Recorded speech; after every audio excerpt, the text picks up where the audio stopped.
दोस्तों, मैं आपको एक प्रेरणादायक कहानी सुनाती हूँ जो हमें जीवन में बहुत कुछ सिखाती है। एक 12-13 साल की लड़की सड़क किनारे तरबूज बेच रही थी।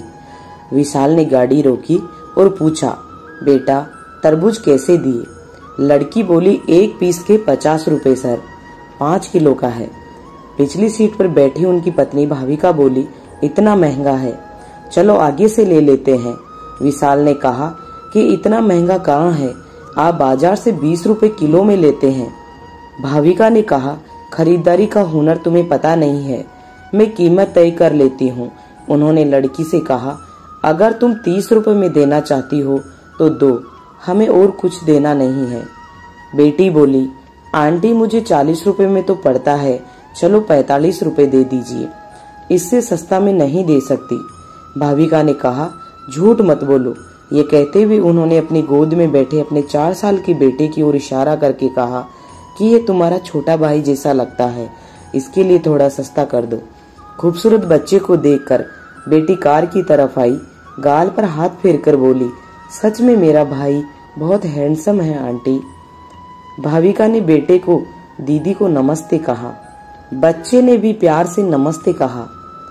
बेटी ने दरवाजा खोला और बच्चे को हग कर लिया। पूछा, भाई आपका नाम क्या है? दीदी मेरा नाम गोलू है। सचमुच तुम तो गोल मटोल हो मेरे भाई, तरबूज खाते हो। इतना कहकर वह एक तरबूज लाई और अपने भाई के हाथ में दे दिया, लेकिन वजन के कारण उसके हाथ से गिरकर 3-4 टुकड़ों में टूट गया तो गोलू रोने लगा। बहन ने कहा, अरे भाई रो मत, मैं दूसरा लाऊंगी, और रेक से एक नया लाई। तब तक माँ भाविका ने गोलू को अंदर ले लिया, दरवाजा बंद कर दिया। बेटी आई और खुले गिलास से तरबूज देते हुए बोली, भाई ये मीठा निकलेगा। विशाल से ये सब हरकत देख रहा था। भाविका ने कहा कि जो टूटा है उसका पैसा मैं नहीं दूंगी, ये तुम्हारी गलती थी। बेटी ने हंसते हुए कहा कि आंटी दोनों में से किसी के पैसे नहीं चाहिए, मैंने तो भाई को दे दिए हैं। यह सुनकर विशाल और उनकी पत्नी दोनों चौंक गए। बोले कि बेटा चलो दोनों के पैसे ले लो। उन्होंने हाथ फैलाकर 100 रुपए निकाले, लेकिन बेटी तेजी से रेक की ओर बढ़ गई। विशाल नीचे आया और बोला, बेटा पैसे ले लो, तुझे बहुत नुकसान होगा। बेटी ने कहा, माँ कहती थी कि जहाँ बात रिश्ते की हो वहाँ नफा नुकसान नहीं देखना चाहिए। मुझे अच्छा लगा कि आप गोलू को मेरा भाई कहा। मेरा भी भाई गोलू जैसा था, लेकिन जब वह 2 साल का था तो उसे रात को बुखार आया। सुबह माँ अस्पताल ले जाती, उससे पहले ही उसकी मौत हो गई। उससे 1 साल पहले पापा भी हमें छोड़कर चले गए। अंकल, मुझे अपने भाई की बहुत याद आती है। भाविका ने कहा, बेटा पैसे ले ले। आंटी मैं पैसा तो नहीं लूंगी। भाविका कार से उतरकर उसके पास गई और उसे अपने पर्स से एक जोड़ी पाजेब निकाली जो उसने आज अपनी 8 साल की बेटी के लिए 3000 में खरीदी थी। अगर गोलू तेरा भाई है तो मैं तुम्हारी माँ हुई। नहीं मत कहना, इनकार मत करना। फिर भी बेटी ने हाथ नहीं बढ़ाया तो जबरदस्ती पाजेब बेटी की गोद में डालकर रख दी। बोली, रख ले बेटा, जब भी इसे पहनेगी तो हम सब याद आएंगे। इतना कहकर वह तेजी से कार में बैठ गई। अपनी बेटी को अलविदा कहकर विशाल ने गाड़ी स्टार्ट की। गाड़ी चलाते समय वह सोच रहा था कि भावुकता कितनी अच्छी चीज है। कुछ समय पहले उसकी पत्नी 10 और 20 रुपए बचाने के लिए तोल मोल कर रही थी और कुछ ही क्षणों में स्थिति बदल गई। इतनी की भावुकता से 3000 का एक पाजेब अजनबी लड़की को दे दिया। अचानक विशाल को उस बेटी की बात कही याद आ गई कि रिश्ते में कोई फायदा या नुकसान नहीं देखा जाता। विशाल का अपने ही भाई से कुछ सालों से प्रॉपर्टी को लेकर केस चल रहा था।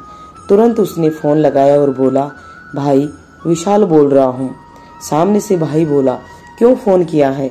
विशाल ने कहा, भाई आप मेन मार्केट का दुकान अपने साथ रखें, मैं मंडी बाजार वाला अपने साथ रख लूंगा, और आप बड़ा प्लॉट रखें, मैं छोटा प्लॉट रख लूंगा। कुछ देर तक सामने से कोई आवाज नहीं आई। फिर बड़े भाई ने कहा, अगर तुम ऐसा करोगे तो मैं तुम्हें बहुत नुकसान होगा। फिर विशाल ने कहा कि आज मुझे समझ आया कि रिश्ते में कोई फायदा या नुकसान नहीं होता, एक दूसरे की खुशी देखनी चाहिए। फोन के सामने एकदम सन्नाटा था। कुछ पल बाद विशाल को उसके बड़े भाई की आवाज सुनाई दी। विशाल, रो रहे हो भाई? बड़े भाई ने कहा, तुम इतने प्यार से पहले बोलते तो मैं तुम्हें सब कुछ दे देता। घर आ जाओ, बैठकर हम प्यार से बातें करेंगे। कुछ मीठी बातें बोलने में उनके बीच की पूरी कड़वाहट न जाने कहाँ चली गई। जो कल 1 इंच जमीन के लिए लड़ रहे थे, वो आज सब कुछ देने के लिए तैयार हैं। दोस्तों, इस कहानी से हमें एक सुंदर सीख मिलती है कि रिश्ते में त्याग की भावना रखते हुए यदि हम देने के लिए सदैव तैयार रहें तो सामने वाले का हृदय अवश्य बदल जाएगा। रिश्ते में कभी लाभ या हानि नहीं देखते हैं। दोस्तों को करीब रखने के लिए अपने अहंकार को त्यागें, मित्रों को निष्पक्षता से प्यार करें। अगर आपको ये वीडियो पसंद आया है तो प्लीज इसे लाइक करें और अपने दोस्तों के साथ शेयर करें। साथ ही हमारे चैनल को सब्सक्राइब करना ना भूलें। मिलती हूँ ऐसी ही एक प्रेरणादायक कहानी के साथ। तब तक अपना ख्याल रखिए। धन्यवाद।